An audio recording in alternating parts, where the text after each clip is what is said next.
નમસ્કાર, Selvi teaching creation YouTube ચેનલમાં તમારું સ્વાગત છે. આજે આપણે ધોરણ 8ના ગણિતમાં સત્ર 2માં માપનનો અભ્યાસ કરીશું, જેમાં આપણે એક ભાગ આપણે આગળ જોઈ લીધો છે, જેમાં આપણે ખાલી જગ્યા અને વિકલ્પનું સોલ્યુશન જોયું હતું. હવે આપણે આગળના પ્રશ્નોનું સોલ્યુશન જોવાના છીએ. તો દાખલો છે કે 8 સેમી ગુણ્યા 6 સેમી ગુણ્યા 5 સેમી માપના લંબઘનનું કુલ પૃષ્ઠફળ શોધો. કુલ પૃષ્ઠફળ એટલે કે ઉપરનો પુઠ્ઠાવાળો ભાગ શોધવાનો છે. તો લંબાઈ આપણી 8 સેમી છે, પહોળાઈ 6 સેમી છે અને ઊંચાઈ 5 સેમી છે. તો લંબઘનનું કુલ પૃષ્ઠફળનું સૂત્ર છે કે 2 LB + BH + HL. તો આપણે બધાની કિંમત મૂકી દઈએ. L એટલે લંબાઈ, B એટલે પહોળાઈ અને H એટલે ઊંચાઈ. જો કિંમત મૂકી દઈએ તો આપણે જવાબ 236 સેમી વર્ગ મળે છે. એ જ રીતે બીજો દાખલો છે કે 12 સેમી લંબાઈના સમઘનનું કુલ પૃષ્ઠફળ શોધવાનું છે. સમઘન એટલે કે ક્યુબનું પૃષ્ઠફળ એટલે કે આખું ખોખું શોધવાનું છે. તો ખોખાની કેટલી બાજુ હોય? તો કે 6 બાજુ હોય, એટલે કે 6L² વર્ગ. હવે 12 સેમીવાળું આપણે લંબાઈ લેવાનું છે, તો બધા Lની બાજુ થશે 12. તો 12 × 12 એટલે 144. 144 × 6 કરીએ એટલે 864 સેમી વર્ગ મળશે.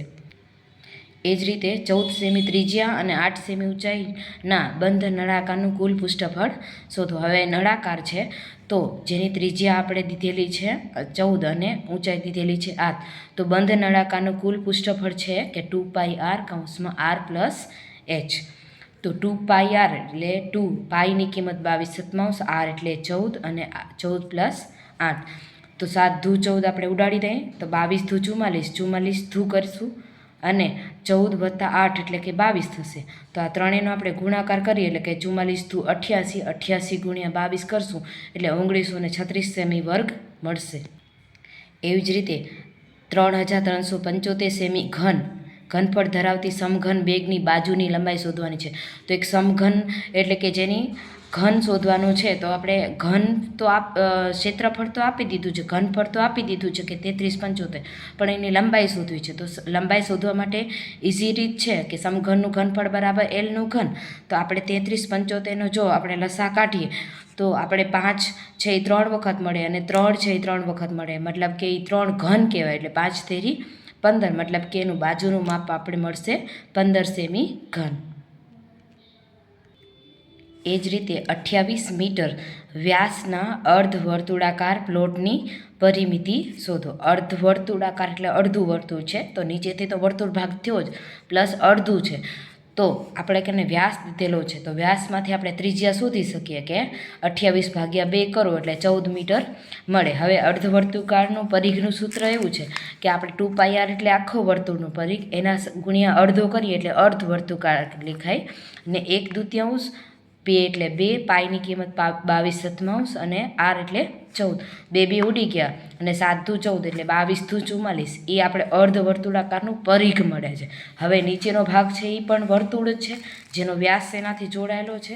તો પરિઘ વત્તા વ્યાસ, એ વ્યાસને પણ લેવો પડશે. તો 44 + 28 2 થશે એટલે 72 મીટર. એટલે ટોટલ અર્ધવર્તુળાકાર પ્લોટની પરિમિતિ થશે 72 મીટર. એવી જ રીતે એક સમબાજુ ચતુષ્કોણના 2 વિકર્ણોના માપ દીધેલા છે 25 સેમી અને 20 સેમી. તો સમબાજુ ચતુષ્કોણનું ક્ષેત્રફળ શોધો. તો સમબાજુ ચતુષ્કોણનું ક્ષેત્રફળનું સૂત્ર છે 1/2 D × D, D1 × D2, એટલે કે વિકર્ણ 1 અને વિકર્ણ 2. તો આ કિંમત મૂકી દઈએ અને આપણે 25 × 20 કરીએ એટલે 25 × 20 એટલે 500, 500/2 કરો એટલે 250 થશે. એવી જ રીતે 7 સેમી ત્રિજ્યા અને 7 સેમી ઊંચાઈ ધરાવતા નળાકારની વક્ર સપાટીનું ક્ષેત્રફળ શોધો. નળાકારની વક્ર સપાટીનું ક્ષેત્રફળનું સૂત્ર છે 2πrh.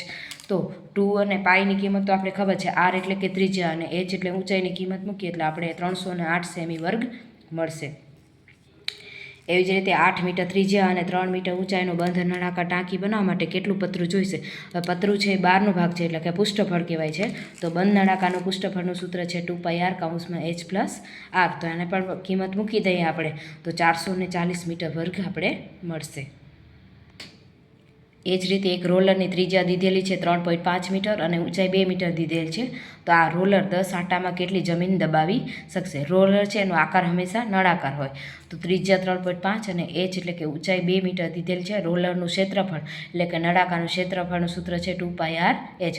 નળાકારનું વક્ર સપાટીનું ક્ષેત્રફળ લાગુ પડે એટલે 2πr/h થશે. અને 2πr/hમાં આપણે કિંમત મૂકીએ એટલે કે 44 મીટર વર્ગ થાય. એટલે એક રોલરને ફરતા 44 મીટર લાગે. એવા 10 આંટા ફરવામાં આવે તો 44 × 10 કરીએ એટલે 440 મીટર વર્ગ જેટલી જમીન દબાવશે. 7 મીટર ત્રિજ્યા અને 2 મીટર ઊંચી નળાકાર ટાંકીમાં કેટલા મીટર પાણી સમાઈ શકશે? તો પાણી અંદર સમાવાનું હોય ત્યારે હંમેશા ઘનફળ શોધવાનું યાદ રાખવાનું. તો નળાકાર ટાંકીનું ઘનફળ πr²h માં કિંમત મૂકીએ આપણે. પાઈ એટલે 22/7 અને આર એટલે 7 અને ઊંચાઈ એટલે 2 મીટર દીધેલી છે. તો આપણે 308 મીટર મળે છે. હવે આપણે લીટરમાં શોધવાનું હોય તો 1 મીટર બરાબર 1000 લીટર થાય. તો એને 308 × 1000થી ગુણાકાર કરીએ એટલે આપણે પાછા 3 મીંડા મૂકી દઈએ છીએ. જો તમે આગળનો વિડીયો ના જોયો હોય તો આગળના વિડીયો ડિસ્ક્રિપ્શન બોક્સમાં લિંક મૂકવી દેવામાં આવશે, તે તમે જરૂરથી નિહાળજો. જો આ વિડીયો તમને પસંદ આવ્યો હોય તો ચેનલને લાઇક, શેર અને સબસ્ક્રાઈબ કરવાનું ભૂલતા નહીં. Thank you.